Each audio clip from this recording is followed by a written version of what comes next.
Immigrants are welcome here, no hate, no fear. Immigrants are welcome here, no hate, no fear. Immigrants are welcome here, no hate, no fear. Immigrants are welcome here, no hate. Please welcome me. Please join me in welcoming New York's top lawyer. He is somebody who we need on our side and has stood up as a champion.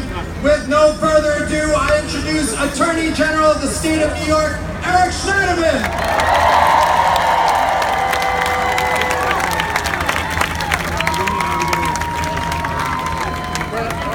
Good evening, New Yorkers.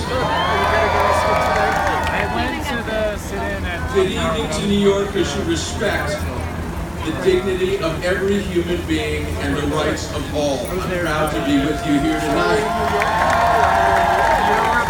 And I'm especially proud to be able to say that I'm your Attorney General and I am your lawyer.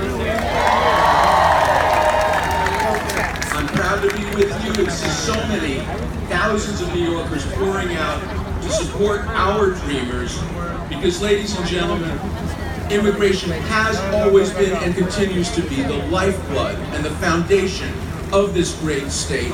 And as the people's lawyer, I represent all New Yorkers, citizen and non-citizen alike, and I will never stop doing that. So we're here today because of a short-sighted, un-American, inhumane decision to terminate a program that is an overwhelming success for dreamers and for all the rest of us. Nearly 42,000 New Yorkers rely on DACA. It has empowered them to come out of the shadows and build lives. Immigrants like Angie Kim, who's with us, who moved to Queens from South Korea when she was 9. Her parents overstayed their visa. And now at 34, she works every day in a community action center in Flushing, helping her community and her neighbors.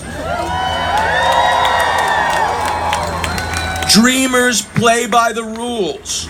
Dreamers work hard. Dreamers pay taxes. America is the only home the overwhelming majority of them have ever known. They deserve to stay here, and the great majority of New Yorkers and Americans want them to stay here. So we know that, consistent with their anti-immigrant animus from the first day he took office, the Trump administration has now decided that instead of supporting these young people who are a complete success story, they've chosen to attack them. Well, we are not going to allow our dreamers to be vilified and scapegoated. And I will go to court to protect our dreamers and to protect the values we share as New Yorkers.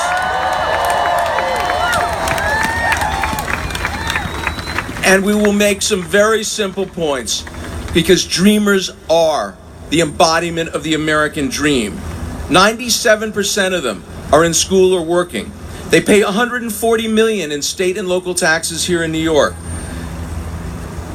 Rescinding DACA, according to some experts, could cost New York over $38 billion over the next decade. This is a catastrophic decision, and it's about much more than the economy, and it's really about more than the dreamers. It is about all of us and what we stand for as Americans. Dreamers are our co-workers. They are in school with our children. They are vital to the fabric of our state. Ladies and gentlemen, we have to get this message out loud and clear. They are not the enemy. They represent the best of America. Their parents came here seeking freedom. They ran towards the torch of justice in New York Harbor. We cannot, and America will not, betray them. I promise to do everything in my power to protect New York's immigrant families, and I want to speak now to the tens of thousands of New York dreamers out there. We see you, we hear you, we care about you, and we have your back. America made a promise to you, and I will stand shoulder to shoulder with you to see that that promise is kept. And to President Trump, let me say something I've had to say many times this year. I'll see you in court. Thank you.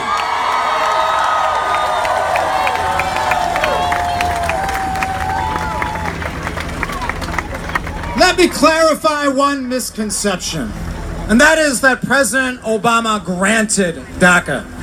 President Obama did not grant DACA. It was won by a national coalition. It was won by a national coalition that's broad and diverse in nature. Immigrant rights advocates, the business community, organized labor. There's so many people who are part of that coalition, but it was led by undocumented immigrant youth.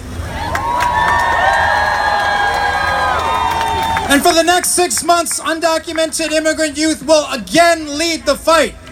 Please welcome Angie Kim. She is a DACA recipient and organizer for the Minkwon Center for Community Action, and she is here to share her story. Please welcome Angie.